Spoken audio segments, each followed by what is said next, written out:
Welcome to the Women Who Lead Summit. Are you ready to get inspired, empowered, and elevated?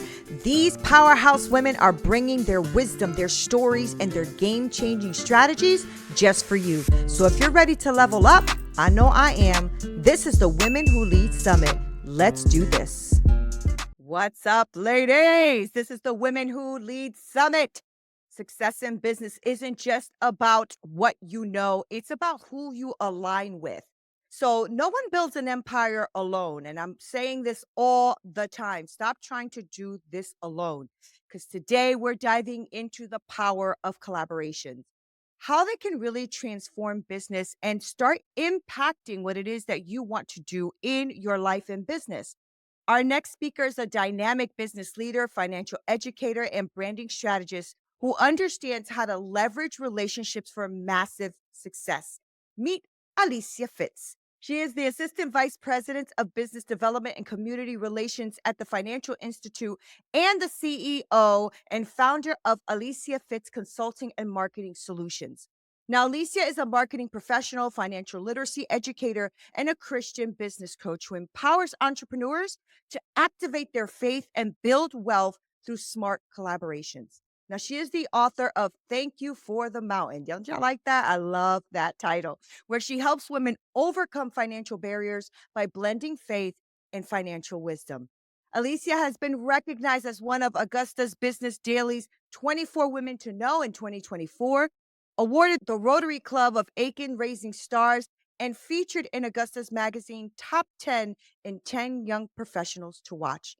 Now, she's a powerhouse, y'all, in business development and a firm believer that strategic partnership are the key to growth. So today, she is showing you how to build these powerful collaborations that will elevate your brand, expand your influence, and create a new opportunity for wealth. Yes, let's say it, y'all. All right, so let's give a warm welcome to Alicia Fitts.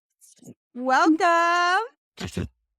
I'm so glad to be here. What an introduction. Thank you. You're welcome. I'm really glad you're here. I say this a lot, right? Because since I'm helping women create coaching businesses, one of the things that I realized when I was coming up in the game in like 2002, 2003, whatever it was, I was doing a lot of it alone. I felt very lonely. I felt like I didn't have anybody to strategize with. It was just not fun. And it wasn't until I think like 2018 or so when I started to seriously get very serious about my craft that I realized if I don't collaborate, I'm in trouble, Mhm. right? Because I realized that I had an old way of thinking, a scarcity mindset. Oh, everybody's going to be wanting to take my things and blah, blah, blah. That old scarcity mindset that keeps us broke as a joke. Okay. And once I flipped that, everything flipped for me. So I'm so glad you're here so we can talk about this because this is going to be super powerful for these women who are here. And I want to start off with the role of collaboration for us to grow as businesswomen. So many entrepreneurs try to build it all alone. I know I did. It was terrible. And a lot of us are starting to feel stuck and overwhelmed, and we just don't know why. So I wanted you to start off with why. Like, why is collaboration such a game changer for long term success since we're starting to build and grow our businesses? Let's start off with that. Of course, Nina, I think that it's key for especially minorities and minority business owners and women that we collaborate. And I'm just thinking about what you just said, even about your story. I do believe that we have a season where we are supposed to work and build alone. I call that lock-in season, right? We have to lock in on what our business, whatever goal we have, a product, really hear from God, seek Him, and see what it is that He'd have us to do. But there is a transitional phase, that if you're not cognizant of when you're in that phase of, okay, you've secured yourself enough as far as you've built yourself enough, but God wants us to collaborate and build community so that our business can grow. You're not designed to stay isolated in that space of building. You want to build to the level of where He would like for you to go. So you have to recognize the transitional phase of now it's time to collaborate and build collaborative relationships. And once you're in that season of collaboration, so that you don't remain stuck. And it's time to start building. I want you to build healthy, very emphasis on healthy collaborative partnerships, making sure that those collaborative partnerships are in alignment with your business brand and goals. So I think the game changer really for me is really honing in and building like-minded relationships. And also, you talked about scarcity mindset. I've dealt with that. There was an instance where there was someone where God had told me, he said, Alicia, I need you to reach out to this person because you're going to need some help from this person. And I want someone else, another organization I was working with, needed financial services. I said, but why would I do that? We do the same thing. I said, we're very similar. She's a speaker in our craft. We do a lot of the same things. And I was like, why would I do that? We do the same thing. He said, just to do what I told you to do. So what I did, and I felt convicted in my spirit because he talks to me about covetousness, what that looks like of hoarding and not sharing and collaborating with one another. And we had the best experience when we met together. And that was a game changer for me as far as just learning. God has created the need for your business, Alicia's business, especially when it's kingdom minded. We don't have to feel super finite in the competition because the need has already been created for what you have. And then also the people that you serve, we're called to different people, our influence. So it's very important to have a shared experience in collaboration with one another where you don't really, it removed for me that feeling of scarcity because it's already been secured in the kingdom for me. So we can share, but he will show you the right relationships to collaborate with. I could not agree with that more because, as you were talking, like I wrote some things out, like lock in season. And even in that stage of the lock in season, you're not alone because you're with God, right? It's right. So it's God is constantly trying to collaborate with us in all the stages of our life. And I love that you started with the lock in season. I think it's super important for us to really recognize what it is God wants for us in our life. So even in this stage, you are not alone, ladies. You are not alone. And I love that you said Right. transitioning into collaboration with healthy relationships that are in alignment. That is Yes. so powerful right there because a lot of times we don't pause, Alicia, to figure out, is this aligned with what I want? Is this healthy? Is this somebody I want to be locked in with? Because you might not Mhm. even like them a couple of weeks later. So you got to make sure you're locked in the right way. And I love that you talked about that because that's very true. And I think something that most of us who are here that are either starting their businesses or trying to grow, you really need to understand that piece because I know that I've had in the past, my other businesses, partnerships that didn't work out.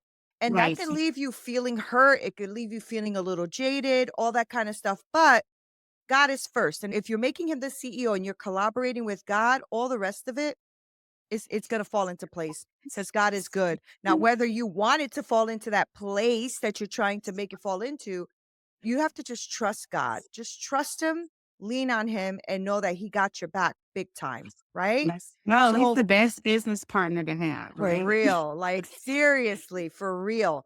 And I wanted to transition into that, right? Because finding the right collaboration partner is something we all have to work on.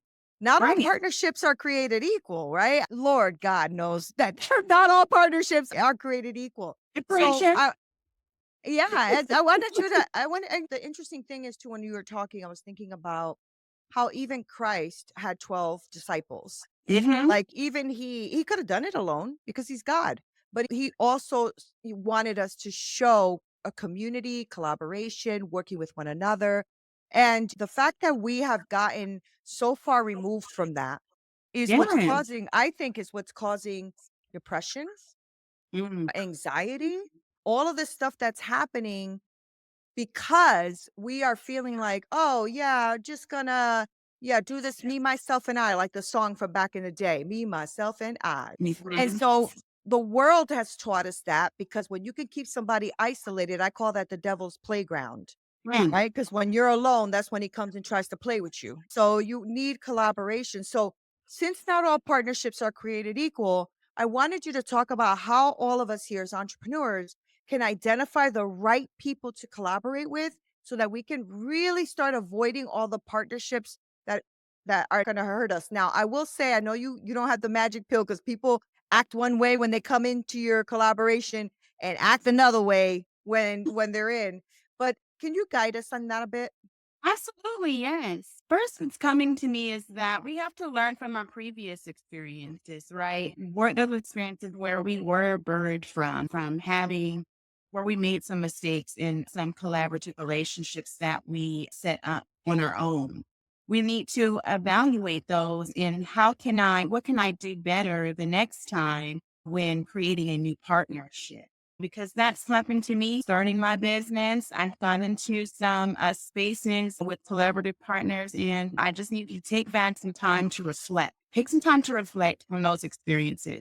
And then next, I would like to say, like you were saying, Christ led by example. Okay. So you want to, he had partners in the disciples. So I think that's what was important as well, is that we need to understand not to do things in our own strength because that can create burnout when it comes to not having collaborative partners. So it's very important that we open up our eyes and perspective to receive new partnerships.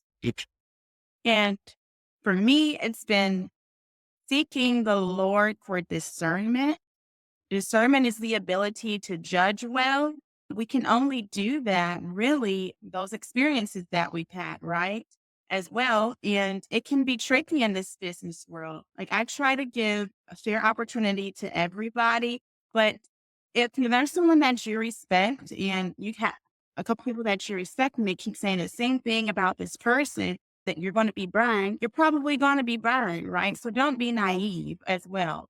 And also, I want you to trust your gut, right? I've had some situation where it just didn't really sit right and I still collaborated anyway. I think we've all been there before and then it didn't work out like you would have liked for it to. So ultimately, trust your gut. If something doesn't feel right, it's probably not going to be right for your business. And you've worked too hard to see the things that you tried to build be dismantled.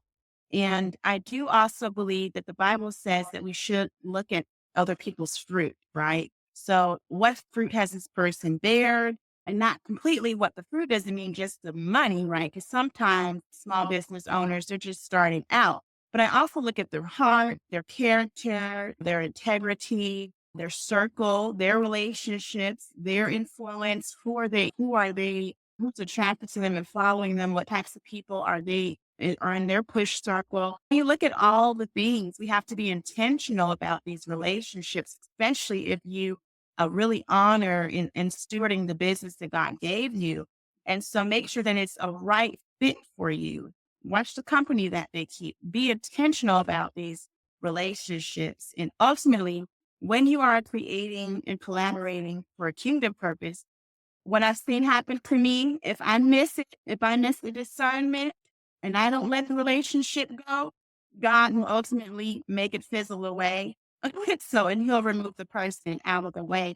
But you still have to take the time to reflect and learn from that lesson. So I'm going to say heightened discernment, trusting your gut, being open to new relationships as well, and looking at their fruit, watching everything, being intentional about their circle, who this person is. We've got to question everything.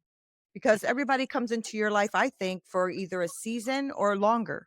And so Mhm. sometimes we have to be careful on how we're collaborating because we are sometimes a little bit confused, at least from some of the women I speak to, with either having strategic partners that are like strategic Mhm. or surface level. And so many people network, but they don't build strategic alliances. They don't know the difference. They are like, oh, I met this person on Facebook group and we hit it off. Okay, but is that going to strategize and help you move to the next level? So Mhm. sometimes, yes, it's great. Like I had a woman that into a one of the coaching programs I was going to join. I decided not to because God was like nudging me the different way. She ended Mhm. up going, paid a lot of money because I was going to pay for it too, and left burnt Mm, out and with nothing. So then she right. wanted to collaborate with me. But about maybe 5 or 6 months in, I realized she's a person who says but not does, right? Mm, So that's a little bit hard when you're pouring, when you're trying to be strategic with people, and especially with this relationship I had with her, and nothing was bearing fruit on her end. And I'm like, are you even doing this stuff? You know what I'm right. saying? She's like, "Oh, I've been really busy." I'm like, "Okay." So that's probably why you just paid 30 grand for a program and you didn't Hmm. move forward. So I wanted you to talk to us about that because many people they wanna go network, so they're on these Facebook groups and Alignable and LinkedIn and all this stuff, but they don't build strategic alliances. So I wanted you to talk to all of these women here about the difference between true, like real collaboration and Hmm. just maybe some casual networking. They're both important, but I just want them to know the difference. Yeah. That's good. That's good. Well, you just said it, Nina, following God's promptings, following he'll order our steps and building these relationships. I believe the relationships that have been sent to me have all been divine. Knowing where to place these relationships and trusting God for the provision. Where are you placing me? Why am I here? Asking those questions. I've got to add, you got to look at your life, right? So in my season of life right now, I don't believe in casual networking because I believe that time is money. I'm intentional about my time and where I spend my time. And I have to be when I look at the full scope of my life. I'm a wife and a mother of three. You got to look at what is my, do I have time for casual networking right now? Reality is, no, I don't. Sometimes I am I have some business meeting or a presentation of some sort, networking event, and then I have to run right back home and help my son with a presentation or a project. There's always something going on, and so I'm just very intentional about my time with casual networking. So it's I'm networking. If you're networking, I want you to make sure that you make this networking, if it's going to be casual, make sure it's purposeful. Research everything about the networking event. What is this something that's going to benefit you? How will it benefit you? Is it something where you need to be right now? Just be purposeful about the casual networking and also be purposeful with the strategic collaborations like leadership positions, long term, like looking at the full scope of where this will take your business and how you can be of a service to whatever organization you're going to be supporting for business efforts in collaboration. I believe that true collaboration, strategic partnerships, they blossom and grow over time. So make sure that we nourish these relationships strategically and we align the goals and set clear expectations for the partnerships that we have. So I want us to think about when we select a collaborative partner to succeed, we want them to succeed just as much as we want our own business to succeed. When we have these strategic partnerships, we want to have meetings and talk about what it is that you would like to see from your business and how can you be of help to them as well. So it's not one-sided. Be fair. And again, I spoke about this earlier. I learned this the long way, but in First Samuel 16, the story of David and Saul, God creates the need for your business, your products, your brand. So we don't have to be focused on the competition as much as we don't have to have the scarcity mindset. We can, as long as we are in alignment with true collaborative goals, understanding that we can nourish the relationship, being purposeful about this, having a clear conversation and clarity amongst both parties, then you can be wise. Be wise. I want you also to be wise with your selection of collaborative partners. I love that. So, okay. So I think that's important for us to really think about how we're gonna collaborate with them, right? Because 'Cause you're right. I think there's so many different conversations and true transparency that we need to have when we're speaking to somebody we're gonna partner with, right? Like I partner with a few people, but I make sure that we are both strategically aligned on the outcome and the goal, right? Right. So, that's one of the questions that I wanted to make sure we touched on today because building these real strategic alliances, these are just true conversations that you really have to start having. And if it's just I love what you said. I don't be casually networking. I don't got I gotta build up. I'm sorry to sound that way. No, I love that. I love that's all right because We yeah, have to look at what phase of life we're in. There may be a time where my kids get older, where we'll have that kind of time, but I have 3 children under 6. right, So right. Ain't nobody got time. ain't nobody got time to hate. Ain't nobody got time. Oh, that's so funny. That is very true, though. That is very true. And so that goes right into my next question because then that means you really want to be strategic about something that's going to bring in prosperity and abundance, especially when it comes with collaboration. So I want to talk about that because I want to really talk about maybe some of these women who are here. Maybe they could collaborate with each other.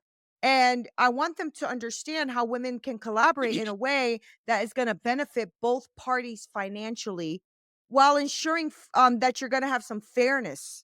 Okay. Yeah. Because it's something to maybe collaborate with someone. It's another thing to make sure you are clear enough that you guys know that this is what's going to happen with both parties, whether it's a 50-50 split, whether it's yay, you take 90, I take 10. I don't know what that is, but what I do want you to tell them is how they can collaborate in a way that benefits both of them financially Mhm. while ensuring that they're going to be fair and that they're going to have some long-term success with this so that they're not burnt at the end. Yes, this is great. Let's talk about it. Okay, ladies. So, what I want you to do is first, we're standing on business. Okay. I can only teach you about, I teach from my past mistake and I learn from my mistakes and I apply the knowledge of my mistakes. What we want to first do is establish a contractual agreement that mutually benefits both parties, yourself and the person. You want to have a meeting and talk about it, right?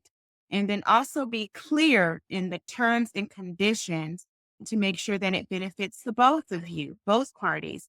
Be clear on expectation of both parties. I collaborate. I'm open to collaboration with the right person on many projects or leadership groups. But what I've learned is sometimes, and I'm sure some of you ladies can relate, you're the person that can have the takeover spirit and you have the gifts, talents, and skills, and the other person has things as well. And so they will depend on you to carry all the weight becomes shifted on you. And then you sit back and you think, we didn't talk about who would do this in this project, who would be responsible for this. And sometimes you don't know until it comes up. But when it comes up, have the conversation right then and there. Don't hesitate, don't wait. And you want to have it in writing so that both of you understand, because what it could happen is it could be a messy situation with lawyers, and then you end up losing your time and all the investments that you put into the project or whatever it is that you have gone for to establish together. And that person ends up benefiting more but you put in all the work. So it's very important that we learn from our mistakes and set clear expectations, okay, about the project. We want to do that in the beginning stages of the contractual agreement. And then even talking about, are you going to offer in-kind services or pro bono services for free? And what are your limitations on that? Think about that too. And you also talk about that to that collaborative partner.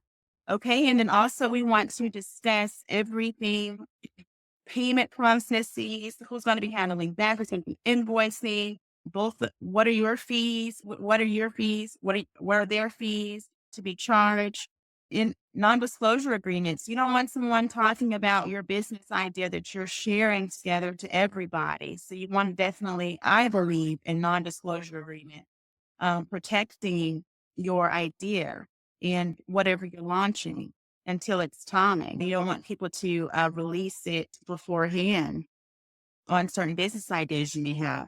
And also with collaborative partnerships, will this person have access to your client? And what are the limitations of that access? That's something else that you want to think about as well. You want to talk about that. And then ultimately, if this checklist doesn't work, then be okay with saying, this is not the right partner for me. We're not in alignment. This is not going to work, and let it go and move on. But I do think that we have to stand on business. I don't care how friendly you may be or the other person may be. You have to have these conversations and don't be afraid. Be bold about it.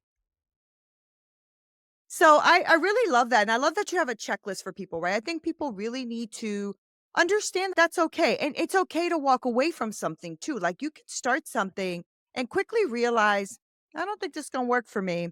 And that's okay. And especially if you're towards the beginning, I mean, it's good anytime, honestly. But if you're towards the beginning, for sure, it's okay to walk away. And another thing is don't let somebody bully you either. Like really stand your ground if you're not agreeing with that, it's okay for you to say you're not agreeing with it because they are collaborating with you as well. It's not just you. All right. This is one of the things that happens to a lot of us, Alicia, is the fact that we have tons of limiting beliefs. So we don't think we're good enough. And then if somebody comes up who's a little bit maybe more bolder or more forward, then people can tend to take the back seat and let that person shine.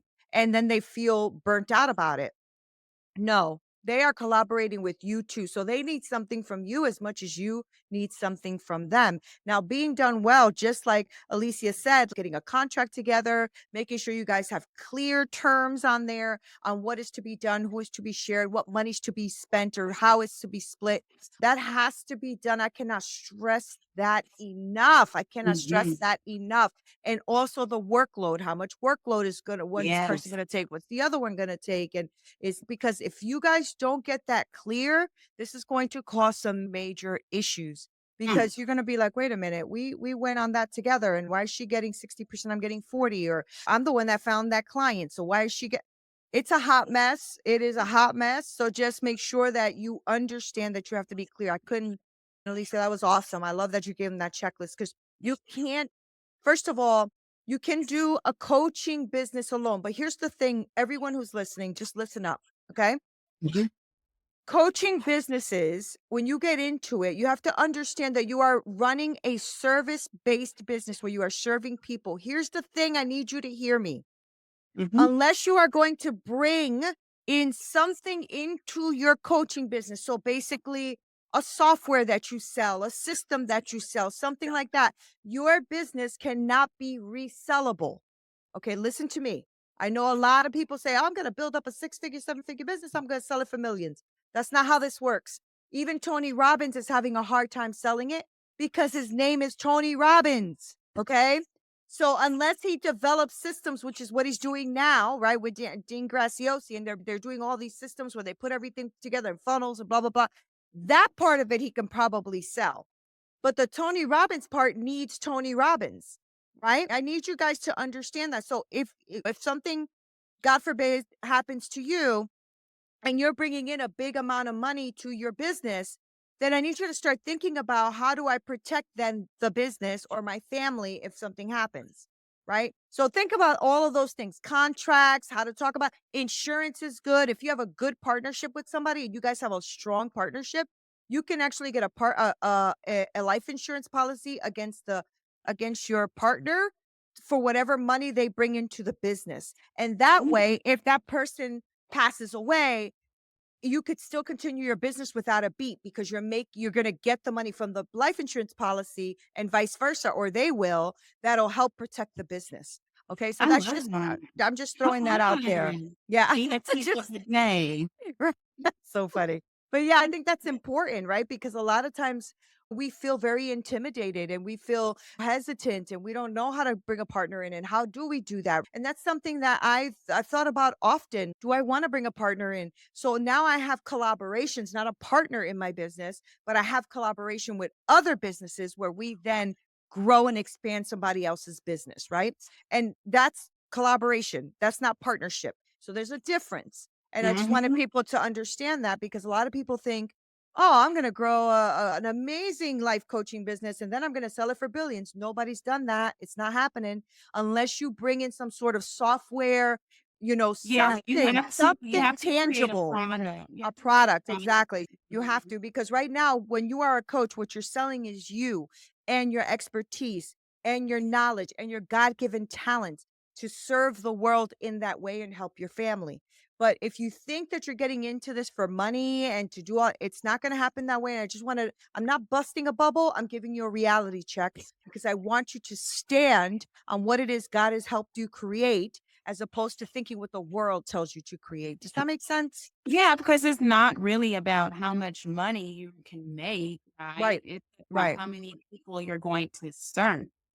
That's where we're Yeah. shifting from money mindset, speaking purpose. Exactly. So, That's the difference. But you yeah, do wanna make money, that's also important. It's just a yeah, matter of real just knowing what lane you're in, I think is what I'm trying to say. So I try to have these candid conversations with the people in my program because I want them to win. I want them to win. And if you are candid and truthful, then at least that way they have a standing on, okay, wait a minute. Building a coaching business takes time. Okay, I need to have strategy. All right, hold on. I got to have systems. I have to have all, instead of just thinking that you're going to build something and they will come. That's not how it works. Okay. So, entrepreneurs, Alicia, as you feel intimidated and hesitant to reach out to anybody for partnerships, collaboration, anything. So, I wanted you to give these ladies some strategies on ways they can approach that potential collaboration and do it with confidence so that they know that they have value and that they could step up and do this. So, help us with that. of course. I would love to. I'll just tell you what works for me. So, I have a great colleague, mentor, and friend. He's a legendary businessman, thanks Ed Fresnel. But the best words that and advice that he shared with me that has worked tremendously in my business development and community relations career is he says, tell someone I need your help. These 4 words are so key and it's worked for me. And what is that? When we really break that down and we say, I need your help, you tell Nina, I need your help. What we're doing is we are humbling ourselves. And for me, it removes the fear, the initial fear of asking for help. Or asking for someone to collaborate with me, right? And he's showing the person, we're showing them that I need what you have, right? I trust in my abilities, but you have something that I need. And so you want to find a way to help them in that as well. And so you open up the door to that discussion, right? To me, it takes the pressure off the ask. It's just to say, hey, I need your help. And then it really makes the conversation flow really well. So that's one strategy and tactic that really has helped me when I am going into conversations for sponsorship consultancy or needing some support in my business efforts or trying to create partnerships, decide to say, hey, I would like your help. Or could you do me a favor or something of that sort? But just opening that door and it's very humbling. And the person, sometimes they'll go out of their way to help you when you humble yourself. Oh my gosh, that is probably the best advice ever because most of us don't do that. We don't do that. We don't think about doing that. Or if we do, we get afraid to do that. What are they going to think of me? Are they going to think I'm not good enough? Are they going to think that I don't have enough knowledge? What are they going to say? Mhm. It is so silly. Everybody It, needs help. it works. Yeah, we all need help. That's what it Yeah. takes. Yeah, exactly. That's so brilliant. So brilliant. I love that. And I love that advice. I'm glad he gave you that advice because that'll serve you well throughout your whole journey. Like when I need advice, I ask. Listen, all you can say is no. You know what I'm saying? If you say yes, though, that's great. That means I have some help.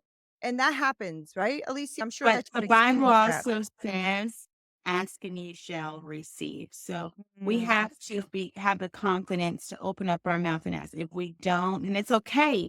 Another coach that I know, she says, go for no. The more no's that we get will lead to yeses as well. You yes. know what I mean? Yes. We have to be okay with receiving no. Okay, that this I gotta know I'm closer to my yes. It's Yeah, just yeah. reframing our mindset. Yeah, I was reading the Bible this morning and I was reading just, I don't know, you just said that and reminded me of something I was reading in Genesis where, Abram, he's a trip. He was always giving his wife away to the kings and saying, that's my sister. And there was one of them where I forgot which king, but anyway, God says to him, I didn't allow you to touch her. I didn't allow you. So I was like, "All right, God, because I'm like, that's what the no's mean. If there people are saying no and you are truly a believer, then you have to believe that it's God telling them to say no. And it's no for your good. So even if you're Yes. looking at something and you're like, "Oh, but that's what I want." God is going, "Not yet, my daughter. Not yet. Not then, not yet, not now." But the whole point is that if you lean into truly trusting your CEO, which should be God, if you are truly leaning into that, then you should be able to say, "Oh, God said no. Let's move on. God said no." Rejection is God's Mhm. protection and Yeah, redirection, right? We right. have I to be love able that. to I love recognize that. and see when He has taken us into another route, and I just say, "Okay, I trust you. Yeah, I'm going to keep it moving." Amen. Amen. And I just think that people need and I'm talking to me too. I need to lean on that more sometimes. Like sometimes Oh I yeah, really want something and it doesn't happen and I'm just like, "But why?" And God, stop whining, stop being a freaking baby. I said no, and that's it. You know what I'm saying? and we all do it. Yeah, Yeah, I know. And then crying in the mirror. later, yeah, right. Yeah, crying in a girl. Yes, I do that. I do that too. Here's the cool thing Oh, I'm though. not alone. Okay. Yeah, no, no, girl, no. I never know when it's the water or my tears. But here's the thing. What I love is that God will show you later how he protected you in that. And you didn't Yes. even know it. And you didn't even know it. I He's love that so when that good. happens. Yes. I know. I love Because it he's too. a master strategist, so Yeah, I truly do believe that. me So too. when I see 6 months later, "Oh, that's why we did this," and it really turns out to be beautiful. I love that so Mhm. much. All right, we are wrapping up, but before I let you go, I do want these women to know what you have for them, but and also how they can reach out to you, how they can reach out to you, how they can speak with you, all of that great stuff so that they can grow themselves. So let's get that from you. Let's get it. Let's get it, guys. I enjoyed myself here with Nina Perez. She is so wonderful at the Women Who Lead Summit. Thank you so much for the time spent today with each of you. How you can stay in touch with the Alicia Fitts brand, please visit my website, www.aliciafitts.com. Also, please follow me on Facebook, Alicia in Fitts, Instagram, it's Alicia Fit and LinkedIn. Yes, I do check my LinkedIn and I keep it refreshed. I might probably one of the only ones, but Alicia it fits as well. And email address, contact me at hello at aliciafitconsulting.com. All right, all right, all right. Alicia, you are a true gem. Thank you so much for being here and for leading these women into really realizing that they can have really strong collaborations if they do everything well and just lean on God, lean on trusting Him, and really just take your checklist and just start checking things off. Okay, Alicia said do A, make sure I do B, because if you do that, you're going to win. Okay. So Alicia came out of her own goodness of her heart to make sure she spent this time giving you tools and strategies and tips, all of that for you to grow and expand your business. So thank you guys for being with me and Alicia today. This is the Women Who Lead Summit. Welcome to the winner's Yes, circle. that's it. Bye.